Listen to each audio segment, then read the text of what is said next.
Welcome to Dark Corner, where we dive into the shadows that lurk in everyday life. Tonight, we explore the dark side of the corporate world with three unsettling tales of obsession, control, and sinister secrets, all unfolding within the walls of the office. Sit back, turn down the lights, and let these stories reveal the horrors that hide in plain sight. The corporate cafeteria had never been anything special. Gray tables under fluorescent lights, stainless steel counters smelling faintly of bleach, and last week's leftover salmon. Employees moved through it with the resignation of prisoners accepting their daily meal, nutrition by contract. They barely looked at the staff behind the counter, nameless faces with hairnets and tired expressions. Then one day, things changed. The new chef appeared without announcement. He was younger than the others, taller, with a quiet elegance that felt alien in that cafeteria.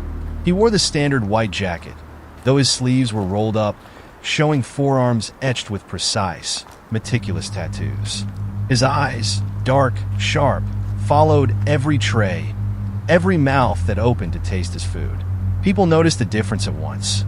The pasta tasted like something handcrafted, delicate layers of flavor instead of the usual mush.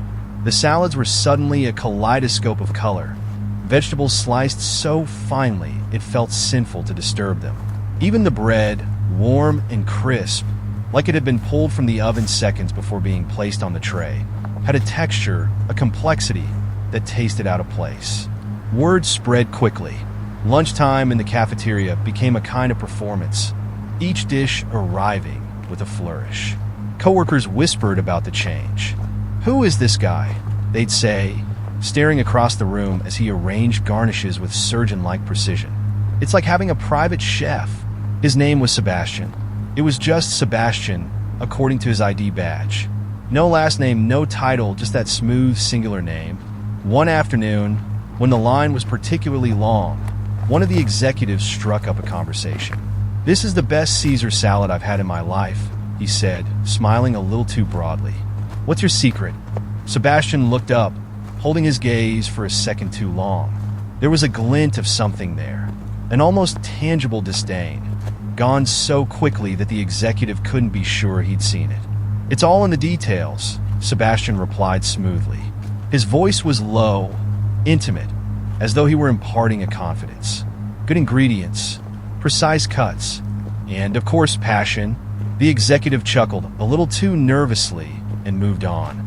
Over the weeks, the office grew obsessed with his food. Sebastian was an artist, and they were his audience, clamoring for more of his creations. Yet, behind the enthusiasm was something strange, a reluctance to admit just how unsettling it all was. His dishes were perfect, yes, but they were also unnervingly specific. Every meal felt like it had been created with someone particular in mind. The slightly bitter note in the kale, offset by a whisper of citrus. The hint of garlic that lingered on the palate, almost as though he'd calculated the exact taste threshold before it became overpowering. Every bite seemed personalized, made with some inexplicable, intimate knowledge of each person's preferences, each person's darkest cravings. One evening, nearing the end of her shift, Clara, a timid administrative assistant, approached Sebastian. She had stayed behind to finish a report and missed the lunch rush. The cafeteria was empty, a hollow space filled with the distant hum of the air conditioner. "Is there anything left?" she asked, not expecting much. Sebastian didn't respond at first. His back was turned, his hands moving in a silent, almost ritualistic dance over a cutting board. Without looking up, he gestured to a small dish beside him. "For you," he said, voice a low murmur.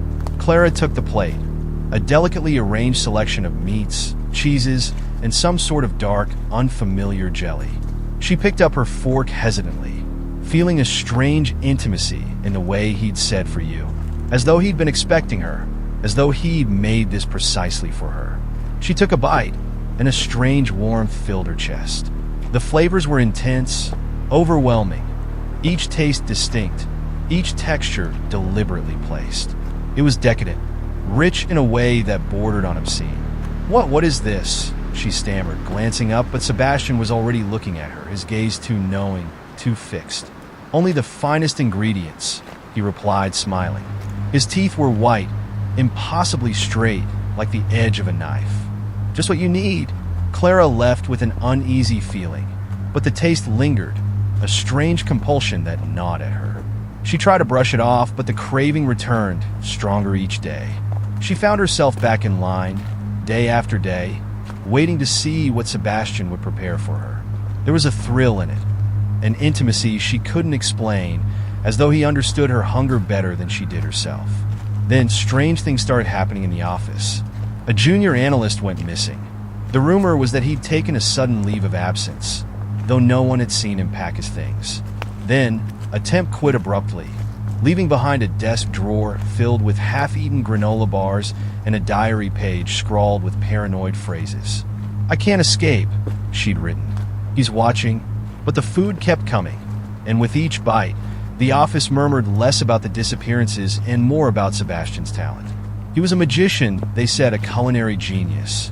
They ate in silence, their eyes drifting to the counter, watching him slice and chop with a precision that bordered on reverence. They were bound to his craft, to the dark satisfaction his dishes provided. One day, an HR representative, Paula, approached Sebastian directly. She was supposed to interview him for a company newsletter, some fluff piece on employee spotlight. She found him in the storage room, half lit by the fluorescents, sifting through ingredients she couldn't identify. These meats, Sebastian," she said, glancing nervously at the slabs of dark, marbled flesh on the counter. "They're so unique. Do you have a special supplier?" He didn't answer immediately. His hands moved methodically, tracing a blade along the meat with something that felt almost like tenderness. When he finally looked up, his eyes were cold and unwavering. "I sourced them myself," he said softly. "You could say they're hand-picked." Paula felt a chill creep up her spine, but she forced a smile. "That's admirable," she said, feeling the words fall flat.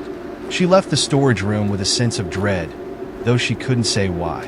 The meat had looked too fresh, too vibrant, with an almost unnatural sheen. But surely she thought it was nothing. Surely it was just her imagination. Over the next few weeks, Paula began to notice things. A strange smell that lingered in the cafeteria after hours. The way Sebastian watched them eat, his gaze intense, almost hungry.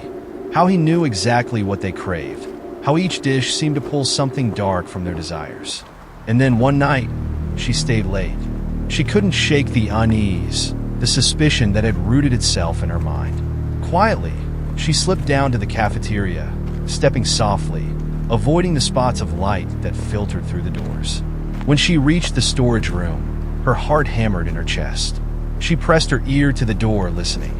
Inside, she heard the rhythmic slice of a knife, a steady, almost soothing sound. Paula opened the door slowly, peeking inside, and there was Sebastian, bent over the counter, working in silence. In the dim light, she saw the meat on the board, thick, marbled, and disturbingly familiar. As he turned, his eyes met hers, calm and unflinching. There was a smirk at the corner of his mouth, as though he'd been expecting her all along. "Ah, Paula," he said, his voice dripping with a dark, knowing warmth. "I was just preparing something special for tomorrow." The next morning, the cafeteria was closed without explanation. Employees arrived to find signs posted on the doors, warning them to seek nourishment elsewhere. And Sebastian was gone, leaving only the echo of his precise, delicate cuts and the memory of taste that clung to their tongues long after they'd stopped eating. As the unsettling layers of our first story come to a close, we step further into the twisted corridors of corporate life. In our next tale, control takes on a new meaning as one assistant's devotion blurs the line between dedication and darkness. The first thing Lydia noticed about Evan was his silence. He was efficient, yes, but it was the silence that set him apart. When he walked into her office, it was as if he absorbed all sound around him. His steps were soft, his presence unobtrusive. Lydia had worked with dozens of assistants, but none like Evan. None who could execute tasks with such precision, such economy of movement. He was practically invisible. Lydia Chambers was a force. At 45, She'd carved out a territory in corporate law with a reputation that blended ruthlessness and charm.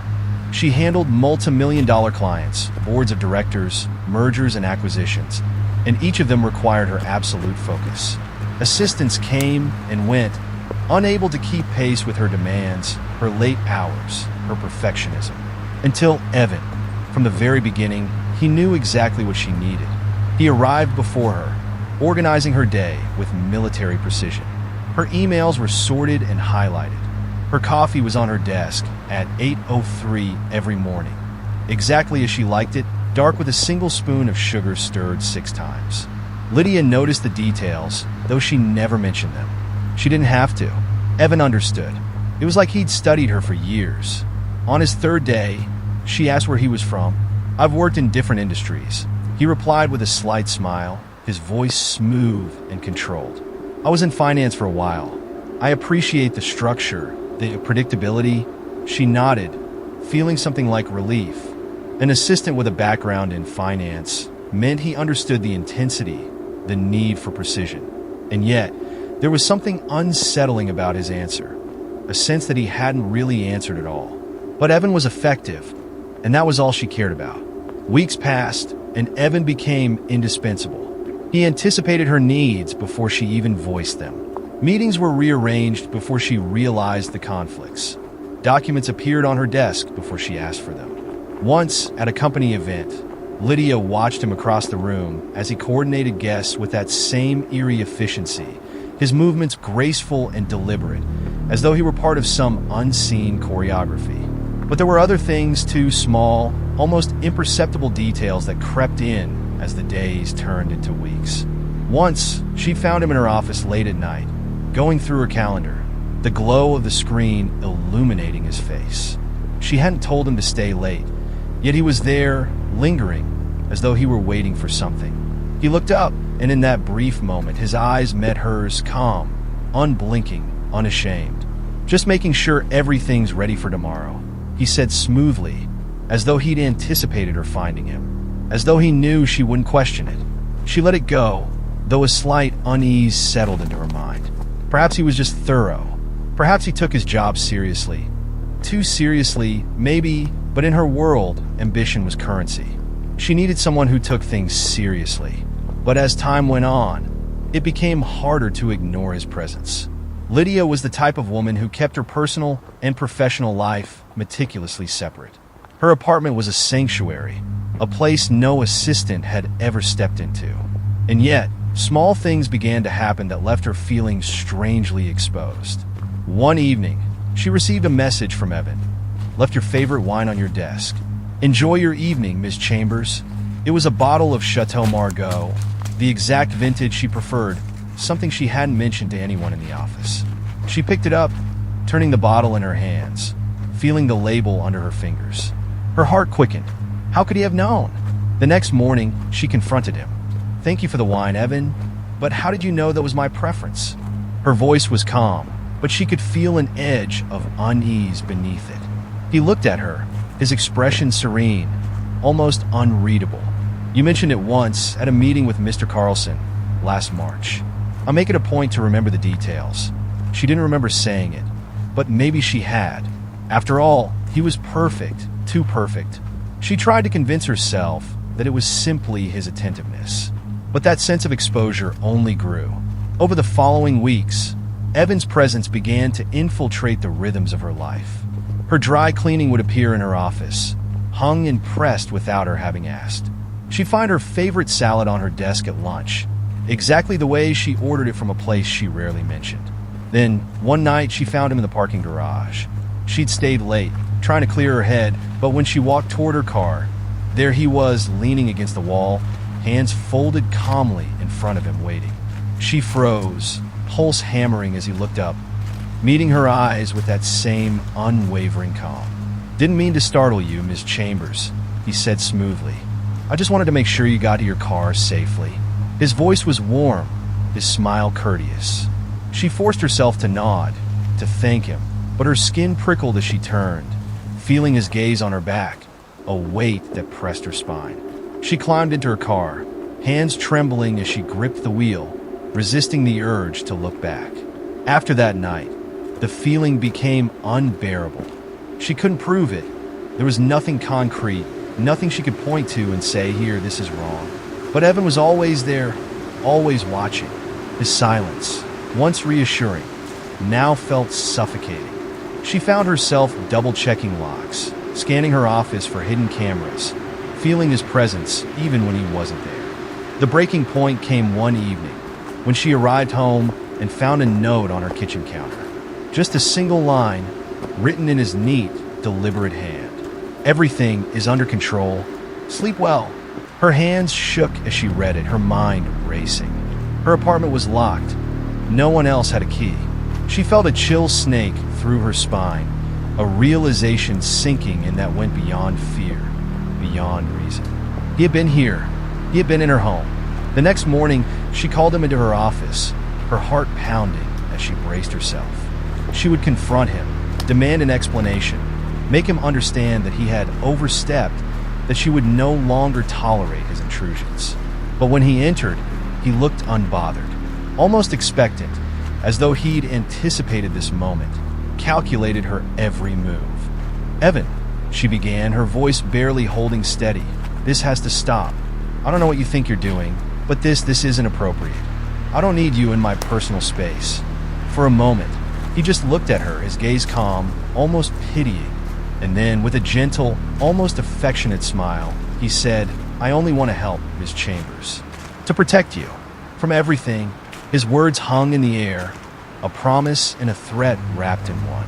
She stared at him, feeling the weight of his presence, the quiet assurance in his voice. And in that moment, she understood that he would never leave, that he had woven himself into her life so seamlessly, so completely, that even if she fired him, he'd still be there. Evan inclined his head, as though sensing her surrender. "I'll see you tomorrow, Miss Chambers," he murmured, turning and leaving her office with that same soundless grace. And as she watched him walk away, she knew that he would. She'd never be rid of him, never shake the specter of his perfect, unerring devotion. For in Evan's mind, he was not just her assistant. He was her guardian, her watcher, her shadow. From the silent loyalty of an assistant to the hidden eyes that watch from the shadows, our final story pulls back the curtain on secrets that should have stayed buried. Prepare for a chilling tale of surveillance and obsession that will make you question who's watching and why. James Lockhart was the kind of man people didn't notice. He moved through the hallways of Lachlan Enterprises with the silence and grace of someone who belonged, but chose not to be seen. James was head of security, a middle-aged man with close-cropped hair and an unassuming manner, blending seamlessly into the fabric of the company. His office sat in a windowless corner, lined with monitors streaming footage from every corner of the building. The screens flickered, casting ghostly light over his desk, showing hallways, cubicles, break rooms, intimate glimpses of his colleagues' lives. He had access to it all, each keycard swipe, each login, each email flag for sensitive keywords. At first, it was just routine. Part of his job was monitoring compliance, ensuring no one misused company property or information. But eventually, he realized his position granted him a rare privilege. He could see beyond the corporate facade, peering into the lives, fears, and weaknesses of those who walked the halls. It started innocently enough. One evening, he reviewed the footage of an employee leaving late. She paused in the parking garage, looking over her shoulder as if hearing footsteps that weren't there. Her fear hung in the air, palpable, and James found himself watching, captivated. It was thrilling, this unguarded moment. Something few ever showed in the sterile, composed environment of Lachlan Enterprises. He began watching her regularly, studying her small, nervous habits. The way she glanced at her phone repeatedly in meetings, the nervous tap of her fingers on her desk. The fragility fascinated him, that she thought she was hiding, yet he saw every detail. Over time, he amassed a collection. The executive who left every Friday at 4:30 sharp to visit a lover in a downtown hotel. The assistant who spent her lunch breaks crying in the bathroom stall. The marketing manager who thought no one noticed her sneaking sips of vodka from a flask in her drawer. James knew them all, his silent gallery of vulnerabilities. But it was Hannah who truly captured him. Hannah, an intern in finance, blonde, quiet, a woman whose beauty held a melancholy James couldn't ignore. She was young, yet her gaze carried a weight he couldn't place, a sadness that pulled him in. When she joined the company, he noticed her immediately. She moved with the tentative grace of someone not yet hardened by the corporate world, still vulnerable, still impressionable.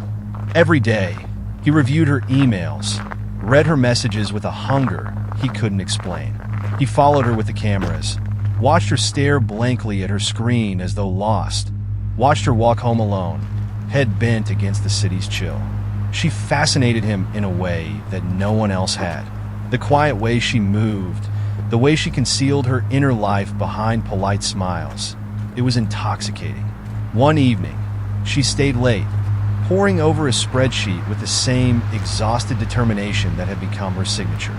James watched her for hours, the flickering light of her computer casting long shadows over her desk.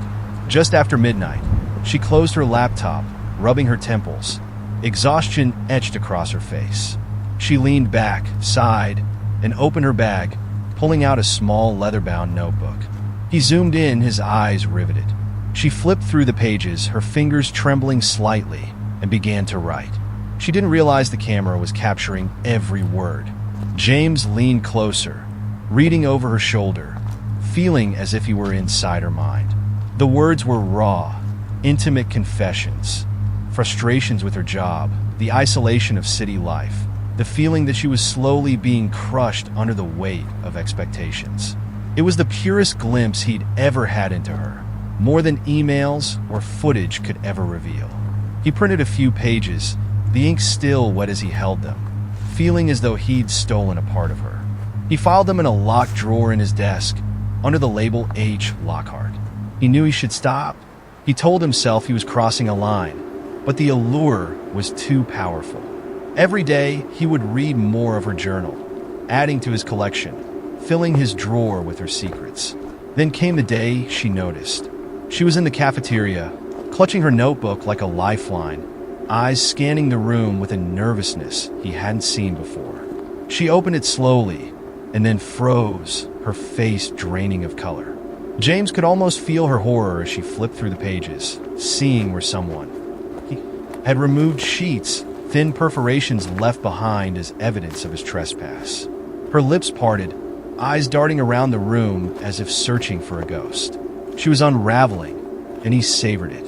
He'd anticipated this moment, the inevitable discovery, the thrill of knowing she'd felt his presence without ever seeing him. That night, she worked late again, but this time, her expression was different. Determined. She moved with the rigid grace of someone with a purpose, as though she had decided to face down the shadow she couldn't name. When she finally left, he waited a full 30 minutes before entering her cubicle, careful not to leave a trace. Her desk was spotless, devoid of any personal items, except for her notebook, lying open, deliberately, as though waiting for him. His hand hovered over it, heart pounding. She had written something, just a few words, a message left for the silent ghost who had haunted her. "I know you're watching me." The thrill surged through him, electric, sharper than anything he'd felt in years. She knew. She didn't know who, didn't know where, but she sensed him, lurking, observing. He closed the notebook, slipping it into his jacket, and walked back to his office, his steps light and deliberate. That night, he printed every page of her journal, archiving each secret as though it were a prize, proof of her fear, her confusion. She was unraveling beautifully, her words exposing fractures he could barely believe. His drawer filled with her voice, a symphony of vulnerability. He'd collected her essence, captured her fears, distilled her inner self into something he could touch, read, hold. But Hannah surprised him. The next morning, she didn't come to work. No emails, no resignation, just an empty desk and a silence that hung heavy over the floor. Days passed, and still no word. James tried to focus, watching the screens, following other employees, but none of them filled the void she'd left. The hunt, the fascination, had died with her absence. He read and reread her journal, her voice taunting him, reminding him of what he'd lost. His collection felt hollow now, just ink on paper, devoid of the person who had breathed life into it. Then, one evening, he found an envelope on his desk, unmarked, pristine. He opened it carefully, his fingers trembling. Inside was a single sheet of paper, one final message from Hannah. Secrets only live in shadows. Step into the light, and they die. He crumpled the paper, his hands shaking. She'd escaped, pulled herself from his grasp, left him with nothing but a hollow echo of her fear. His collection, so carefully built, felt like ashes in his hands. And for the first time, James Lockhart felt seen. Thank you for joining us in Dark Corner, where every story reminds us that true horror often lurks in the familiar. If these tales left you with a sense of unease, make sure to subscribe and join us again for more journeys into the shadows. Until next time, stay vigilant and remember, sometimes the darkest corners are right where you work.